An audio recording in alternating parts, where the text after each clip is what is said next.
আমার মাদ্রাসায় বুঝতে পারলেন সকালবেলা এই মায়েদের একটা দুর্বলতা আছে, যদি এরা যা কিছু হবে মোটামুটি সব জিনিসের আমাদের তাবিজে লাগে, তাই না?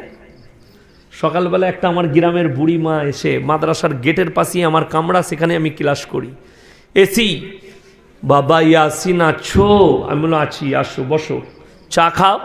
বললেন না বাবা খুব ঝামেলা, তোমার কাছে এইছি। কি হয়েছে বলো? বলে প্রত্যেক দিন বৌমাদের সঙ্গে ঝগড়া। কি হয়? তারা দেখো গায়ে এখন আমাকে খালি গাল দিচ্ছে। এমন তুমি কি করো? বলে আমি সমানে চালাই, উ কম লয়। আমি বললাম কি করতে হবে? বললে বাবা এমন তাবিজ দাও যেন ঝগড়া বন্ধ হয়ে যায়। আমি এই তাবিজ কোথায় পাওয়া যাবে? আছে মুফতি সাহেব, ওরকম তাবিজ মৌলবীরা খেপে যাবে। আবার যদি দেওবন্দ পড়তে যাই ওই মাল খুঁজে পাওয়া যাবে না। ঝগড়ার তাবিজ আবার আছে। আমি দেখলাম, আবার শুনেলে যদি কোনো মৌলবী তাবিজ না দেয়, আমাদের দেশের মেয়েরা বলে কি ইমাম সাহেব রাখলিল, কিচ্ছু জানে না, খুব ফ্যার, তাবিজ না দিলি সেই মৌলবীটা খারাপ এদের কাছে।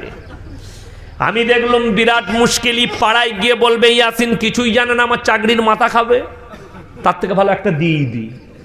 কামরার ভেতরে ঢুকে একটা বড় সাদা কাগজকে নিয়ে লেপটিয়ে এরকম মোটা পাড়া করে দিয়েছি।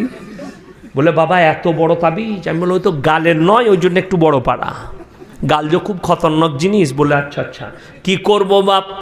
আমি বললাম তোমার বৌমারা যখন গালি দেবে তুমি কামরার ভেতরে দরজা লাগিয়ে বসে তাবিজটা দাঁতে করে টিপে বসে থাকবে, কাজ হবে না, মারাত্মক কাজ। ই চলে গেছে।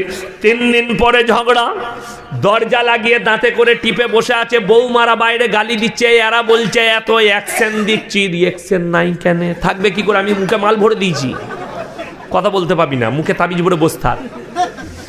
2 দিন গেল, 3 দিন গেল, 1 সপ্তাহ গেল, 2 সপ্তাহ গেল। তারপরে বৌমারা বলছে ওকে গালি দিয়ে লাভ নেই, এত বলছি উত্তরই দেয় না। বন্ধ হয়ে গেল, আর গাল দেয় না, যা পাচ্ছে করুক। 3 সপ্তাহ পরে বলছে বাবা ইয়াসিন গাল একদম বন্ধ হয়েছে, তাবিজ মারাত্মক কাজে লেগেছে। আমি বললাম মালটা খুলে দেখো, গোটাই ফাঁকা।